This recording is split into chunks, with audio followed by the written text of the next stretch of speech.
제가 어렸을 때 많이 약했습니다. 지금도 약해 보이나요 혹시? 지금 좀 강해 보이죠? 예, 어렸을 때 많이 약해서 병원을 자주 갔었는데요. 언제나 어머니 등에 실려서 그렇게 병원을 갔던 기억이 납니다. 워낙 예민한 그 편도선 때문에 편도선이 한번 붓기 시작하면 온몸에 고열이 한 하루 이틀 정도 나거든요. 그래서 아프기만 하면 저희 어머니께서 저를 등에 업으시고 그 먼 병원까지 저를 이송해 주셨던 그런 기억이 있습니다. 그리고 병원에 가서 주사를 맞죠. 주사를 맞을 때 엉덩이 주사를 맞습니다. 예, 우리 어린아이들이 오늘 되게 많이 왔는데 병원 가면 주로 엉덩이 주사를 많이 맞죠. 처음엔 아파서 많이 울었습니다. 근데 어느 순간인가 이런 생각이 들었습니다. 아, 이제 아프다고 하면 안 되겠다. 안 아프다고 할 때 간호사 언니가 간호사 누나가 나에게 칭찬해 주실 거야 라고 생각을 하고 주사를 딱 맞는데 정말로 울지 않고 주사를 맞으니까 간호사 누님께서 아이고 이 녀석 참 울지도 않고 잘 맞네 라고 하셨던 기억이 납니다. 그게 언제였냐면 초등학교 아마 2학년 때쯤이었을 거예요. 예, 기특하지 않습니까? 초등학교 2학년 때 기억을 아직도 가지고 있으니까. 예, 그전에는 되게 많이 울었지만 그 이후로는 한 번도 울지 않았습니다. 그리고 주사를 맞고 나면 무엇을 받습니까? 처방전을 받죠. 그 약을 타서 집에 와서 먹습니다. 근데 어린아이들이 알약을 잘 못 삼키기 때문에 그 가루약을 주로 주죠. 근데 그 가루약이 너무 씁니다. 기억나시죠? 그 쓴 가루약. 하지만 그 가루약을 안 먹을 수가 없었습니다. 왜냐하면 저는 그 약을 먹지 않으면 아픔이 가시지 않았기 때문에 억지로라도 어떻게 해서든지 그 약을 먹어야 했습니다. 거의 매달 병원을 갔었거든요. 몸이 약해서. 거의 매달 그 약을 한 2, 3일씩 먹었다고 생각을 해보십시오. 얼마나 안타까우십니까? 그 어린 것이. 예. 하지만 제가 그때 그 주사를 그렇게 맞고 그 쓴 약을 많이 먹게 된 이후로 저는 지금 엄청난 어떠한 음식에도 굴하지 않고 모든 약을 다 잘 먹습니다. 많은 사람들이 싫어하는 맛의 음식도 제가 굉장히 잘 먹는 이유가 그때 단련되었던 그 쓴 약 때문이 아닐까 생각이 됩니다. 복인가요, 이것도? 다른 사람들이 먹는 거 잘 먹는 것도? 예. 그때 그 쓴 약을 먹고 나면 저에게 그 밖에 나가서 놀 수 있는 자유가 주어졌거든요.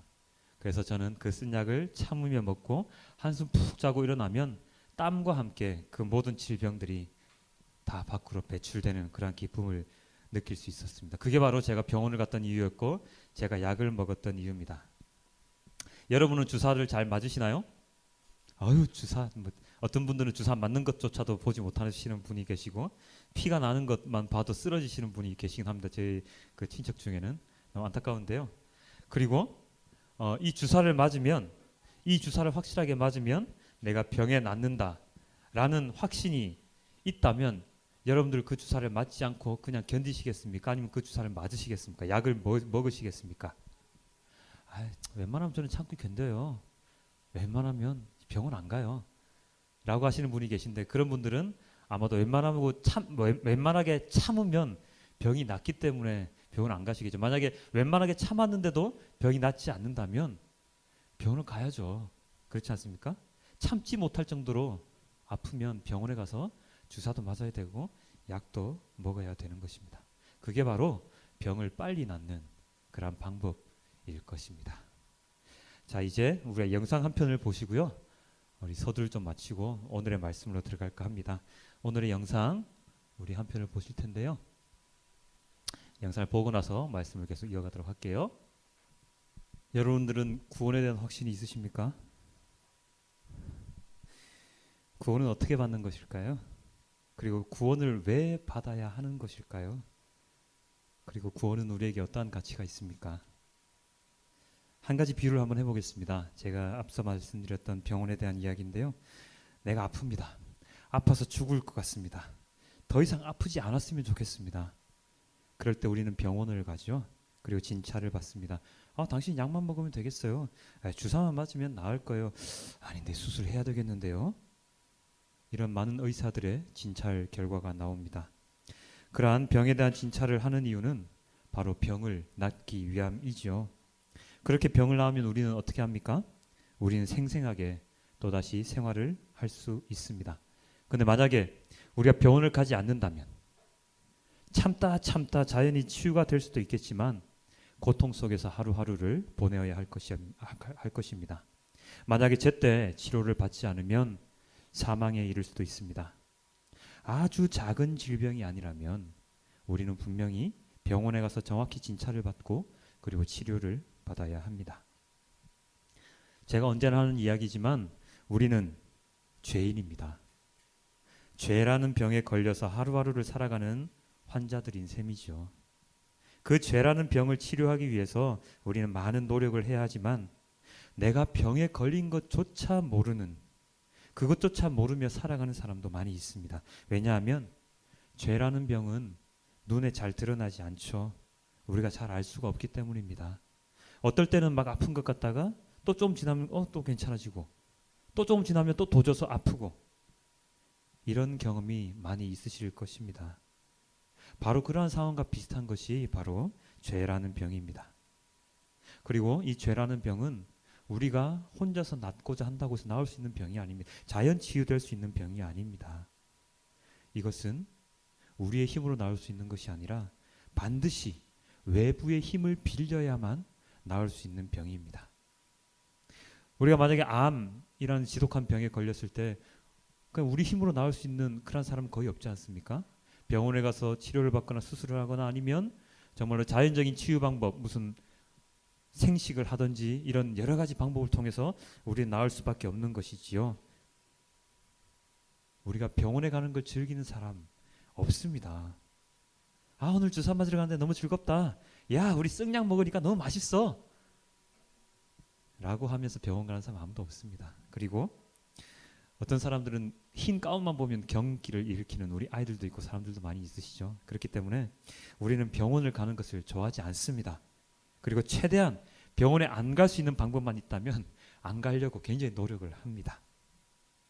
그래서 참고 병원에 대한 두려움을 이기고 그리고 흰색의 공포에 대한, 흰색 가운에 대한 공포를 이기면서 우리는 병을 낫기 위해서 병원에를 갑니다. 그것은 한의원이든 양의원이든 마찬가지죠. 그러한 병원과 같은 곳, 그리고 병원의 치료학과 같은 것이 바로 하나님께서 세우신 교회이고 하나님의 말씀입니다. 우리가 매주일 교회 오는 것 많이 힘드시잖아요. 금쪽 같은 시간입니다. 토요일까지 열심히 놀고 열심히 일하고 나서 주일날 아침에 일찍 일어나서, 특히나 저희는 가까운 데 사시는 분이 별로 없으시잖아요. 멀리 있기 때문에 다들 아침 일찍부터 준비하셔서 나오셔야 됩니다. 그래서 일주일간의 피로를 확 풀고 싶어서 늦잠을 자고 싶은데 그러지 못하고 교회 나옵니다. 그리고 아침 일찍 저 멀리 아름다운 곳에 여행을 가서 피로를 풀고 싶은 그런 날인데 우리는 교회에 나옵니다. 우리는 이렇게 모여서 하나님의 말씀을 듣습니다. 특히나 말씀을 전하시는 목사님들이나 전도사님들이 좀 재밌게 설교를 하면 그나마 좀 낫죠. 즐겁게 막 설교를 들을 수 있으니까. 그런데 그렇게 재밌게 설교하고 재밌게 그 설교 시간을 보낼 수 있는 그런 교회는 그렇게 많지 않죠. 물론 저는 여러분께 재밌게 말씀을 전하기 위해서 열심히 노력을 하고 고민을 하고 있지만 들으시는 분들의 입장에서 어떤지 잘 모르겠습니다. 재밌게 들으셨으면 참 고맙겠고요. 어쨌든 우리는 교회에 와서 죄라는 병의 치유를 받기를 원합니다. 죄라는 병의 치유를 받으면 우리는 어떻게 되죠? 자유롭게 나가서 우리가 뛰어놀았듯이 우리는 죄에서 자유로울 수가 있습니다. 주사를 맞고 약을 먹으면 내 안에 저항의 힘이 생겨서 병과 싸워 이길 수 있듯이 교회에 와서 기도하고 찬양하고 말씀을 들으면 우리는 우리를 괴롭히는 죄와 그리고 죄를 씌우는 사단 마귀들과 싸워서 이길 수 있습니다. 그것은 내 안에 힘이 생기기 때문인데요. 그것은 바로 예수님의 보혈 그리고 보혜사 성령님의 힘입니다. 자, 오늘 우리 본문 읽었던 본문 중에 요한복음 14장 16절 17절을 함께 보도록 하겠습니다. 우리 함께 읽어볼까요? 시작. 내가 아버지께 구하겠으니 그가 또 다른 보혜사를 너에게 주사 영원토록 너희와 함께 있게 하리니 그는 진리의 영이라. 세상은 능히 그를 받지 못하나니 이는 그를 보지도 못하고 알지도 못함이라. 그러나 너희는 그를 아나니 그는 너희와 함께 거하심이요 또 너희 속에 계시겠음이라. 또 한 구절 더 읽겠습니다. 베드로전서입니다. 시작. 그리스도께서도 단번에 죄를 위하여 죽으사 의인으로서 불의한 자를 대신하셨으니 이는 우리를 하나님 앞으로 인도하려 하심이라. 육체로는 죽임을 당하시고 영으로는 살리심을 받으셨으니. 아멘. 예수님께서 죄를 위해서 죽으셨고 불의한 자, 즉 죄인을 위해서 대신 죽으셨습니다. 십자가에서 보혈을 흘리심으로 그것을 완성을 하셨죠. 그리고 부활하셔서 하늘로 올라가셔서 하늘로 올라가시기 전에 제자들에게 이렇게 말씀을 하셨습니다. 내가 하늘에 올라가서 아버지께 너희에게 보혜사 성령을 보내게 하겠다. 그는 영원히 너희와 함께 있을 진리의 영이시다. 이 보혈과 이 주님의 보혈과 성령으로 인해서 우리는 죄와의 싸움에서 언제나 이길 수 있습니다. 그런데 이 보혈을 기억하고 성령 하나님을 우리와 함께 있게 하는 데는 많은 어려움들이 있습니다. 그것이 무엇이냐면요, 바로 우리가 살고 있는 이 세상의 즐거움들이죠. 이 즐거움으로부터 멀어지는 것, 이것이 너무나도 힘듭니다. 설탕, 과자, 심지어 마약, 이런 것들은 세상에서 우리를 즐겁게 해줍니다. 너무나도 단 것들이죠. 그래서 우리는 이러한 우리를 즐겁게 해주는 것들을 우리의 우상으로 모시게 됩니다. 귀신을 점치는 점집에 가서 나의 미래를 예측해 보기도 하고요. 그 다음에 돈을 많이 벌어서 미래에 나는 참으로 편하게 살 거야 라고 열심히 일을 하기도 합니다. 어떨 때는 사기도 치죠. 돌에 글을 새기고 나의 몸에 문신을 새기면서 내가 믿는 것에 대해서 뽐내기도 합니다. 진리는 오직 하나인데 우리는 여러 가지 안전장치를 통해서 나의 미래를 밝게 만들려고 노력들 많이 하죠. 그래서 오늘 바울은 우리에게 이렇게 이야기를 합니다. 사도행전 17장 22, 23절 말씀인데요. 오늘 읽었던 개역개정 성경이 아닌 메시지 성경 번역본으로 제가 한번 읽어볼게요. 내가 보니 아테네 사람 시민 여러분은 종교를 진지하게 여기는 것이 분명합니다. 나는 며칠 전 이곳에 도착했는데 오가면서 발견한 그 모든 신당들에 놀랐습니다. 아무도 알지 못하는 신에게 라고 새겨진 신당도 있더군요. 내가 여기 온 것은 아무도 알지 못했던 그 신을 여러분에게 소개하여 여러분이 대상을 분명히 알고 예배할 수 있도록 하려는 것입니다. 바울 사도가 아테네에 갔습니다. 아테네에 갔더니 신당이 굉장히 많죠. 심지어 알지 못하는 신에게 제사를 지내기도 했습니다. 어떻게든지 미래에 대한 확신을 갖고 싶은데 잘 몰라서 그냥 아무에게나 아무 신에게나 절을 하고 경배를 하고 있는 모습이죠. 어떻게든 병을 낫고 싶은데 제대로 된 병원에 가지 아니하고 사자 병원, 그리고 나는 피부가 아파서 그 병원을 가야 되는데 그 피부과를 가야 되는데 내과를 가서 진료를 받고 약을 처방을 받아오는 그러한 일들과 마찬가지입니다. 우리가 그렇게 하면 병을 제대로 나을 수 있습니까? 병의 원인이 무엇인지 제대로 알고 제대로 된 병원에 가서 치료를 받고 진료를 받아야 병을 나을 수가 있습니다. 그렇지 못할 경우에 우리는 심지어 죽을 수도 있습니다. 그래서 바울이 제대로 된 병원을 소개를 하는데 바로 우리를 만드신 하나님의 병원을 소개하는 것입니다. 삼성 제품을 가지고 LG AS 센터 가면 고쳐줍니까? 고쳐주던가요? 안 고쳐줍니다. 마찬가지입니다. 우리를 만들어주신 분, 우리를 만드신 분에게 가서 우리를 고쳐달라고 해야 우리는 고침을 받을 수가 있습니다. 그것에 대한 근거는 바로 여기에 있죠. 사도행전 17장 26절 말씀입니다. 오늘 읽었는데요. 인류의 모든 족속을 한 혈통으로 만드사 온 땅에 살게 하시고 그들의 연대를 정하시며 거주의 경계를 한정하셨으니, 바로 우리를 있게 하시고 우리를 살게 하시고 우리를 그 거주지 안에 있도록 하신 분이 바로 하나님이십니다. 그것을 우리는 잊으면 안 됩니다. 내 핸드폰이 어디 거지? 삼성 건가? LG 건가? 펜텍 건가? 어디 건지 알아야지 그래야 AS를 받을 수 있습니다. 제 핸드폰에는 베가라고 정확하게 적혀 있습니다. 어디 거죠? 펜텍 겁니다. 그래서 펜텍 AS 센터 가서 저는 AS를 받죠. 마찬가지입니다. 우리는 미생물, 한낱 미생물에서 진화되어 와서 이렇게 있는 우리가 아닙니다. 우리는 하나님께서 지으신 작품입니다. 아까 우리 영상 속에 그 사람의 형상을 보셨죠? 그 사람의 형상이 주님께서 생기를 불어넣어 주셔서 우리가 탄생한 겁니다. 흙으로 빚으신 그 몸에 생기를 불어넣어 주셔서 우리가 탄생한 것입니다. 바로 하나님께서 살게 하시고 하나님께서 모든 것을 준비하신 존재이지요.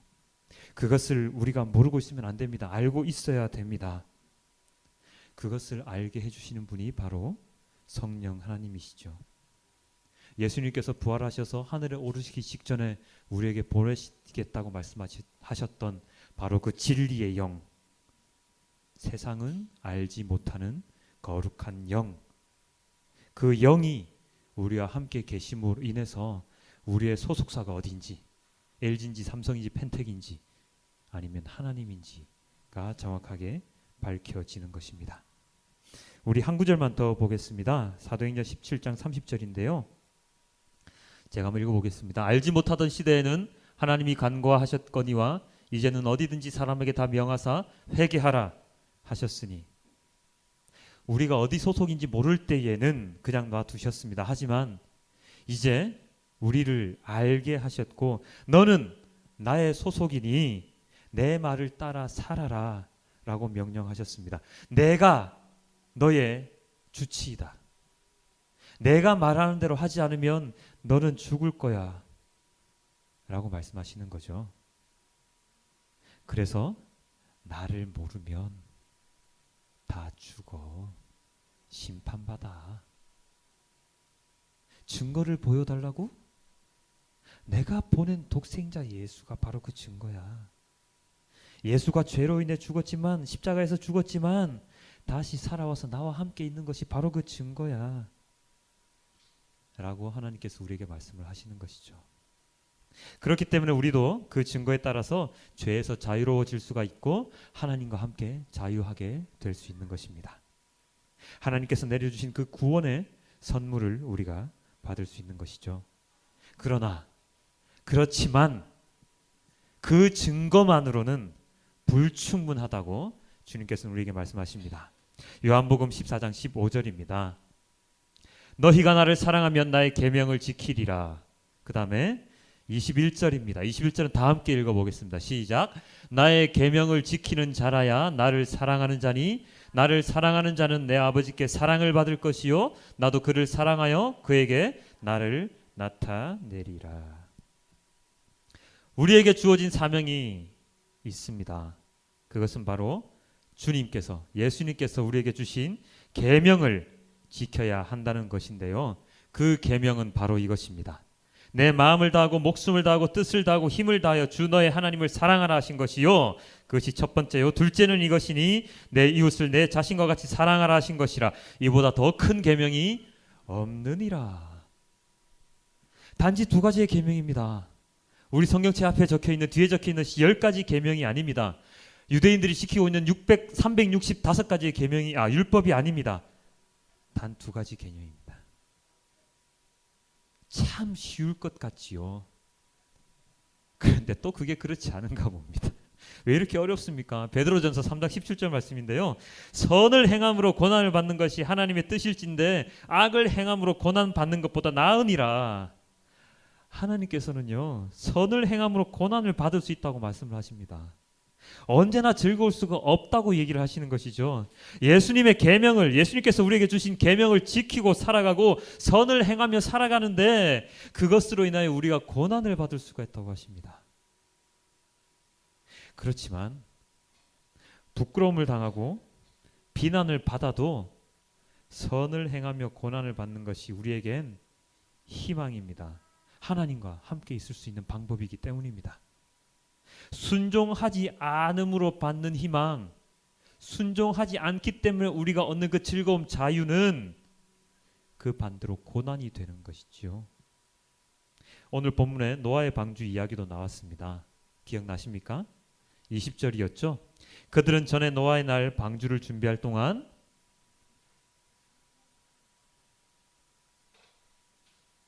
여기 없군요. 제가 읽어드리겠습니다. 그들은 전에 노아의 날 방주를 준비할 동안 하나님이 오래 참고 기다리실 때에 복종하지 아니하였던 자들이라.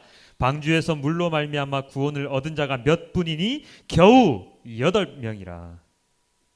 여기 제가 처음 읽었던 그들은 누구입니까? 바로 옥에 있는 자들입니다. 옥이 어디입니까? 하나님 나라가 아닌 감옥입니다. 죽음의 세계입니다. 죽음의 세계에 있었던 자들이지요.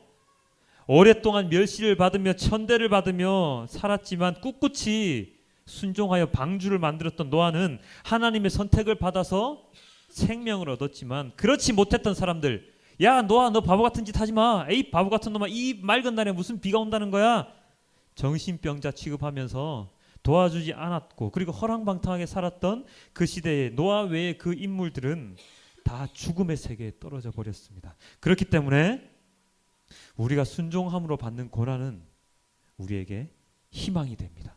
생명이 됩니다. 이것을 하나님께서 우리에게 오늘 가르쳐 주시는 것입니다. 자, 이 약을 먹으면 건강해질 수 있습니다. 다시 살 수 있습니다. 쓰지만 먹을 때 너무나도 쓰지만 이것을 드십시오. 그래야 당신은 살 수 있습니다. 라고 누군가가 우리에게, 나에게 이 얘기를 하는데, 나 써서 뭐 안 먹을 거예요. 싫어요. 주사 맞는 거 너무 아파서 싫어요. 안 맞을 거예요. 라고 끝까지 버팅기면서 죽는 사람이 있습니까? 힘든 길이지만 끝까지 가면 생명의 길, 살 길이 있다고 하는 것을 명확하게 우리가 알고 있는데 그 길로 가지 아니하고, 그 길은 진흙탕 길이라 옷이 버릴까 봐 싫어, 그래서 그 길로 가지 아니하고 죽음의 길로 떳떳이 걸어가는 그러한 사람이 과연 있을까요? 없지요. 만약에 모르고 있었다면 모르겠지만 우리가 그것을 알고 있다면 그 길로 가는 사람은 없을 것입니다. 그래서 오늘 하나님께서는 우리에게 알려주시는 것입니다. 그 하나님은 어떤 분이시냐 하면은요, 시편 66편 9절에 이렇게 나와 있죠. 우리의 생명을 붙들어 주셔서 우리가 실족하여 넘어지지 않게 보살펴 주시는 바로 그분이 바로 우리의 하나님이십니다. 그분이 바로 우리의 하나님이십니다. 우리에게 생명의 길을 알려주시고 생명을 붙들어 주시고 우리가 실족하여서 넘어지지 않게 보살펴 주시는 바로 그분. 하지만 우리를 시험하셔서 단련시키시며 우리에게 독생자를 보내주셔서 구원해 주시고 성령 하나님을 보내주셔서 우리를 생명의 삶을 살게 해주시는 바로 그분이 바로 우리 하나님이십니다. 어찌 이런 분을 우리가 찬양하지 않을 수가 있겠습니까? 만민들아 우리 하나님을 송축하며 그의 찬양 소리를 들리게 할지어다. 내가 하나님의 입으로 그에게 부르짖으며 나의 혀로 높이 찬송하였도다. 하나님을 찬송하리로다. 그가 내 기도를 물리치지 아니하시고 그의 인자하심을 내게서 거두지도 아니하셨도다. 시편 기자가 소리 높여 찬송하였던 것처럼 우리도 하나님을 찬양해야 하는 이유가 바로 여기에 있지요. 하나님이 생명을 주셨잖아요. 하나님이 우리에게 사랑을 주셨잖아요. 우리에게 구원의 은혜를 주셨잖아요. 당연히 감사하다고 찬양을 해야지요. 그것이 우리가 하나님께 찬양을 드리는 이유입니다. 예배를 드리는 이유입니다. 이런 하나님을 기억하기 위해서, 예수님의 십자가를 우리가 기억하기 위해서 하나님께 예배드리고 찬양드리는 것입니다. 그리고 그러한 예배자, 찬양하는 자들을 하나님께서 찾으십니다. 진정한 예배자, 진심으로 찬양하고 예배하는 사람들을 찾으시는 것이죠. 아까 우리 본문 중에 바울이 아테네 사람들에게 했던 기억이 나시나요? 한 말이 기억나시나요? 너희는 알지 못하는 신들에게, 거짓 신들에게 예배하지만 오늘 내가 너희에게 진정한 예배의 대상을 가르쳐 줄게 라고 아테네 사람들에게 바울이 이야기를 했습니다. 이 말 하기 이전에 예수님께서 우리에게 전해주신 말씀이 있는데요, 바로 요한복음 4장 22절에서 24절의 말씀입니다. 이 말씀을 보시면서 오늘의 선포된 말씀을 한번 정리해 볼까 합니다. 너희는 알지 못하는 것을 예배하고 우리는 아는 것을 예배하노니 이는 구원이 유대인에게서 나음이라. 아버지께로 참되게 예배하는 자들은 영과 진리로 예배할 때가 오나니 곧 이때라. 아버지께서는 자기에게 이렇게 예배하는 자들을 찾으시느니라. 아버지께서는 자기에게 이렇게 예배하는 자들을 찾으시느니라. 어떻게요? 하나님은 영이시니 예배하는 자가 영과 진리로 예배할지니라. 영과 진리로 예배하는 자들을 찾으신다는 것입니다. 우리는 죄로 인해서 병들어 있습니다. 제대로 된 병원에 가지 않으면 죽을 수밖에 없습니다.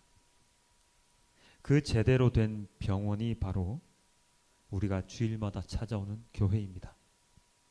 그 교회의 몸 되시는 예수님께서 우리를 구원해 주셨고, 하나님 아버지께서 우리의 영과 육체를 건강하게 보살펴 주시고자 성령 하나님을 이 땅에 보내신다고 약속하셨습니다. 우리가 그 모든 것들을 알지 못하였을 때는 어쩔 수 없지만 이제는 그것을 우리에게 알려주셨기 때문에 우리는 이전에 살았던 그 모든 삶은 잊어버리고 새롭게 살아가야 하는 때가 왔습니다. 어려움 속에서도 순종하며 살아갈 때 방주에서 살아남았던 노아의 가족들처럼 우리도 하나님의 방주, 하나님의 나라에서 생명을 유지하며 살아갈 수 있습니다. 그리고 우리를 살려주신 하나님을 시편 기자와 같이 찬양할 수 있을 것입니다. 우리는 헛된 신들에게 예배를 해서는 안 될 것입니다. 명확하게 우리를 구원해 주시고 우리를 살려주신 하나님께, 그리고 구주 예수님께 예배를 드려야 합니다. 어떻게 해요? 영과 진리로, 신령과 진정으로 예배를 드려야 합니다. 그렇게 예배를 드릴 때 하나님께서는 그 예배를 받으실 것입니다. 우리 모든 작은 마을 교회 성도님들은 바로 그러한 예배자가 되시길 바랍니다. 하나님께서 찾으시는 그러한 진정한 예배자가 되길 아버지께 소망합니다. 다 함께 기도하겠습니다.